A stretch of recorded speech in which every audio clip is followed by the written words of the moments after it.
Okay, hi. Massive hello to our Bandofla audience, wherever you are around the world. And before you all start shouting at me as to where I've been, sincere apologies for the gap since our last episode was published. Lots and lots of stuff going on. This is the YouTube version of the podcast that was published in the last 24 hours. My name is Fevzi Hussein, and you are listening to, or watching, I should say, Bandofla. Okay, so where shall I start? Our regulars will know that the British Prime Minister has been under the microscope somewhat in recent weeks.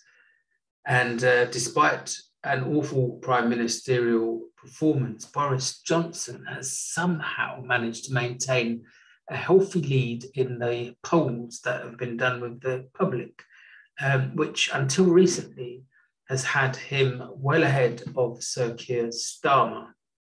So this is actually now beginning to change.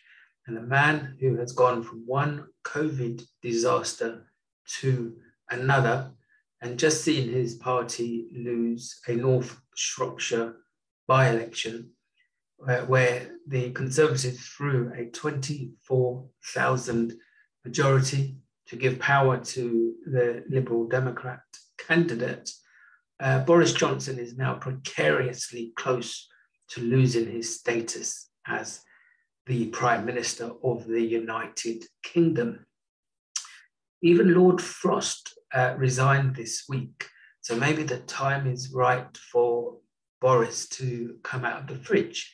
Apologies to our overseas listeners. This is a joke our UK listeners will be able to relate to. So this podcast or this episode is all about decency and integrity in politics. I'm going to touch on a very important refugee issue and some contacts I've been having with a refugee family in Lebanon recently. So I'll come on to that later.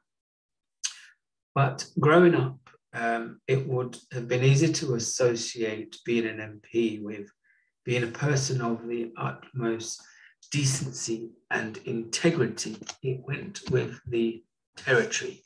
The first member of Parliament that I remember was my local MP in Tottenham, North London, the late Bernie Grant, who was simply a brilliant representative for his constituents and the many different communities that lived in Tottenham. Fast forward 40 years, and after almost 12 years of Conservative rule, politics has never had a more corrupt stench in the nostrils of the working class.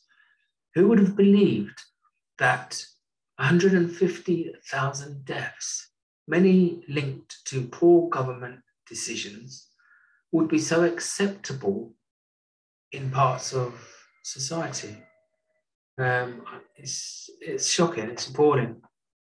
Who would have thought that, lying consistently wouldn't attract any condemnation from our so-called top home affairs and political journalists? It wasn't that long ago that in the chambers of Parliament, where the heartbeat of democracy lives, Dawn Butler MP called out Boris Johnson for lying. She backed up her statement with the necessary evidence. But outrageously, she was ordered out of the House of Commons after refusing to retract her statement. Good on you, Dawn, I say. So, as one of my previous guests on a past episode pointed out, a friend of mine called Vic Paulino, Vic made the point that it was a shame that those Labour MPs who were still in chambers and witnessed this very brave act, that they didn't have the bottle to all walk out in solidarity and support of Dawn Butler. I think that is a real shame. So in this episode, teeth in, I'm going to touch on the plight of refugees, as I just said. I've managed to make contact with a Syrian family who are currently in seeking refuge in Lebanon. The guy's name is a chap called Ali, and Ali fled Idlib at the height of the trouble in Syria. He has 4 young children, and I'm able to communicate with his eldest son, who is able to speak fairly good English. They're currently in the UNHCR center in Lebanon. They are desperate for the world to hear their story.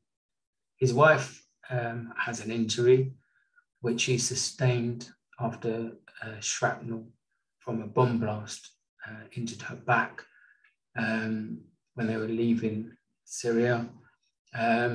Ali was arrested as well, along with his brother when they were leaving. Unfortunately, he tells me that his brother has since died and allegedly was subjected to torture. He told me that if he could return to Syria, that would be the absolute option for him, but he really has nothing to return to. He believes that Lebanon is itself in a crisis, struggling to support its own people. And so conditions for refugees are incredibly tough. More than 1 million Syrian refugees are in Lebanon, giving it the highest per capita proportion of refugees in the world, and placing enormous pressure on the country and its people. Lebanon is now the UNHCR's largest single country operation, with 5 offices countrywide. So according to the Refugee Council, we looked into some refugee statistics. The number of applications for asylum here in the UK since 2016 ranged from in between 20 and 30,000 per year. And of those asylum applications, around 63% of those applying were granted leave to remain at the first stage. So when you consider that Lebanon is 23 times smaller than the UK, 23 times smaller, and it has a population of around a tenth of the UK, and within that population there is 1 million Syrian refugees. This makes me scratch my head when I hear people here who really make ignorant statements when they say, "Oh, we can't take any more refugees here in the UK." I think that the UK government needs to really do a lot more to help these people. The awful rhetoric which sees refugees demonized literally on a daily basis. And that demonization also extends to our wonderful volunteers at the RNLI, who are also subjected to hate from far-right groups. This has to stop. This is utterly outrageous. And again, the language that's used by many of our own MPs simply encourages the vile narrative. So in comparison to what other countries are doing, the UK's support of refugees, I'm afraid, is quite frankly pitiful, although I guess Priti Patel would say otherwise. What makes it all the more outrageous, in my humble opinion, is the fact that the weapons we sell in multi-billion-pound arms deals, either directly or indirectly to those countries bombing civilians, is causing the refugee problem So if anything, we have a moral obligation to step up to the plate and to help these people fleeing persecution and conflict. I chose to use Lebanon as an example, as I wanted to highlight the case of Ali and his family. He feels terribly let down by the United Nations Refugee Agency. I think it's fair to say that the agency has a massive job on its hands, and I won't underplay that in any way.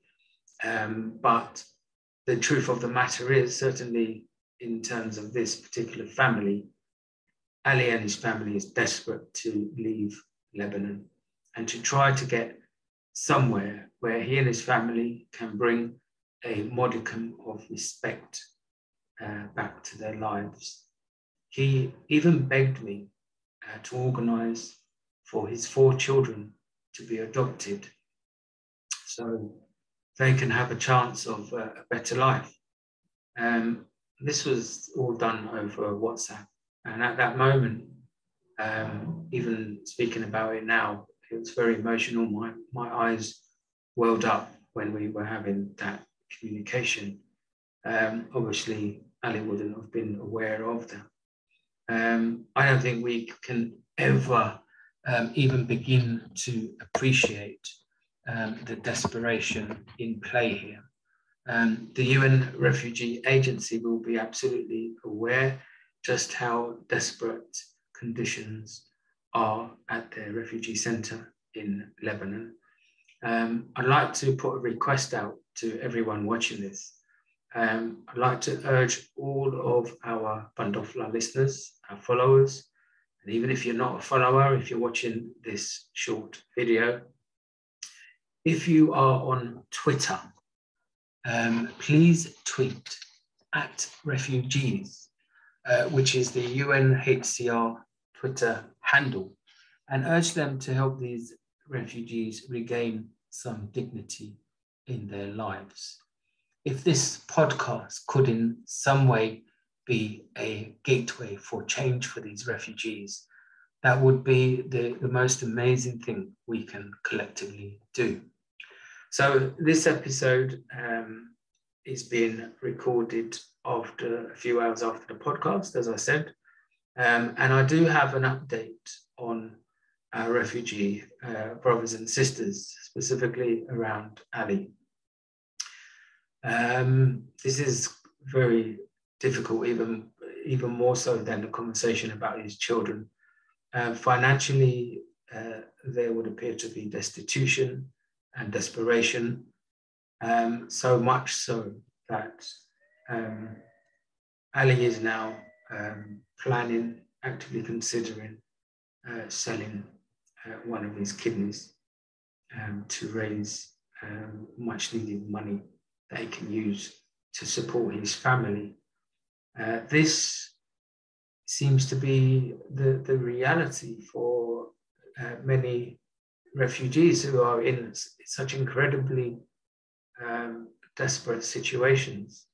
I spoke to a Hodja in North London, a friend of mine called Hussein Hashim Bakai Mustafa, whose charity, the Cyprus Islamic Association, has amazing reach across the Middle East and Arab countries. So I was so horrified and alarmed by the story. And worryingly, he has also heard many stories of refugees having to resort to selling their organs to raise money. It's difficult to find words to describe the horror of being in that situation. Both me and Hodja are incredibly worried that these people who have fled conflict and war zones, they left what in many cases was a stable life to find themselves now in such desperate circumstances. So please don't forget the call from Bandofla to tweet UNHCR via Twitter using @refugees And you can cite the case in Lebanon, you can cite Ali's case, or you can cite generally the need for a lot more help and support to be given. I think we've seen, apologies, I've lost my flow.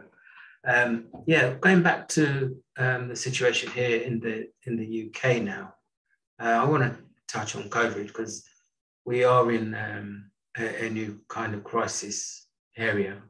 If you remember the briefings and early days when the ministers and the advisors were talking about possibly up to 20,000 people dying, well, sadly, we are on course to hit almost 10 times that figure.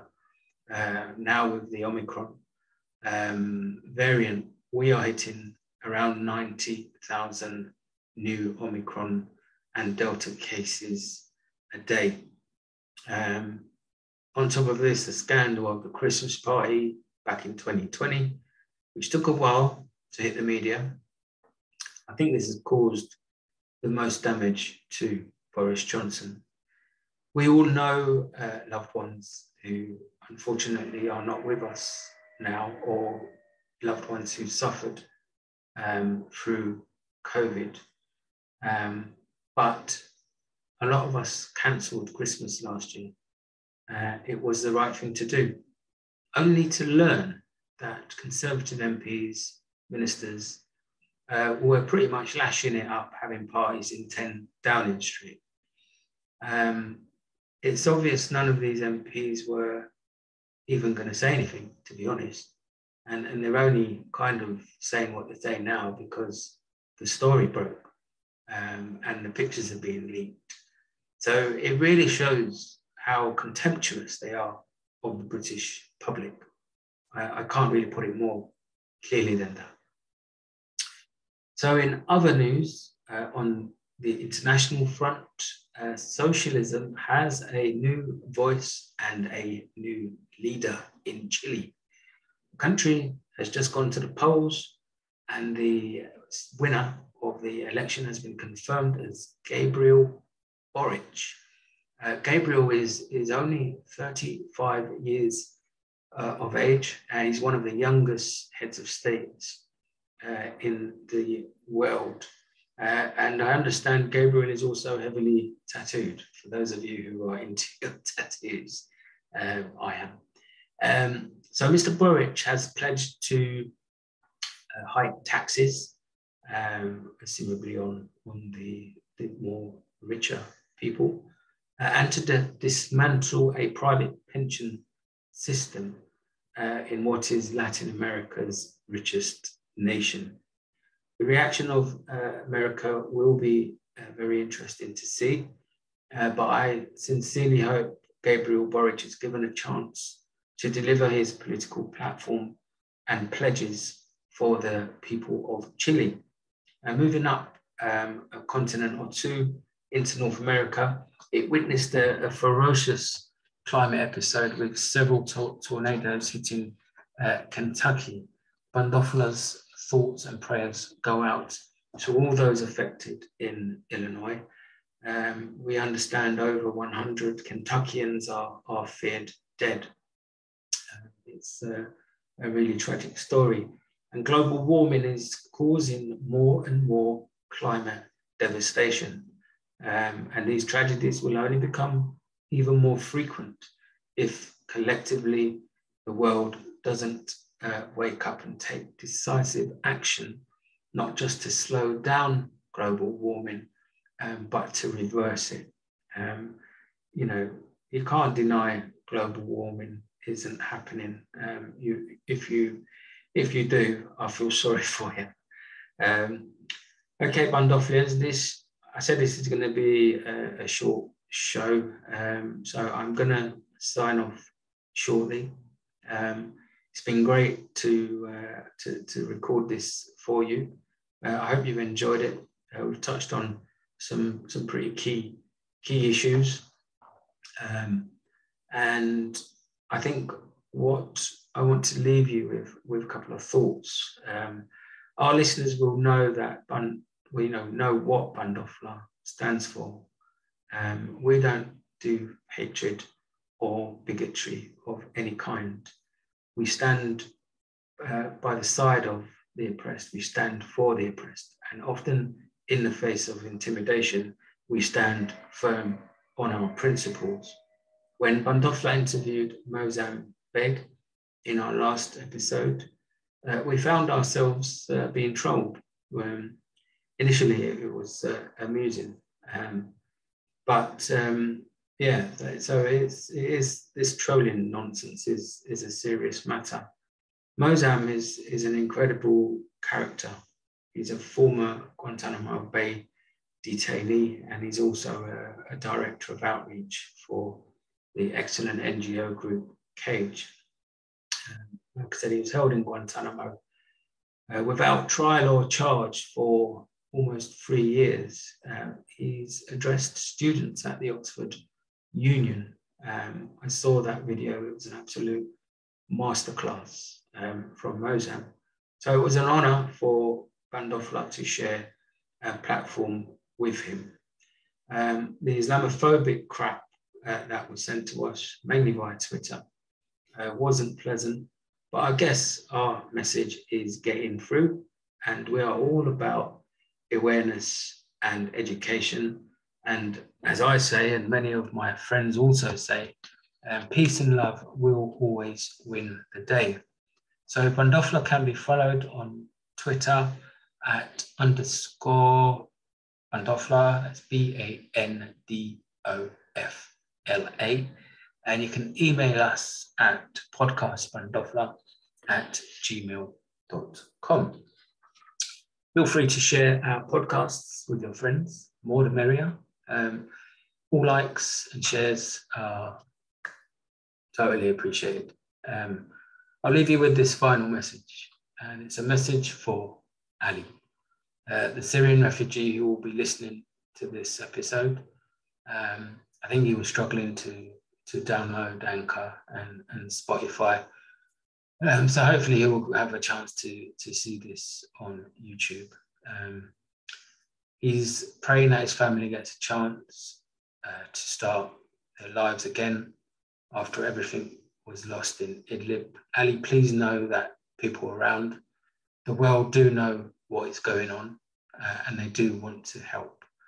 To our friends at the UNHCR, you must deliver not just real help for people like Ali, but they also need hope. So until next time, please keep safe. And for those of you who celebrate Christmas, have a lovely Christmas.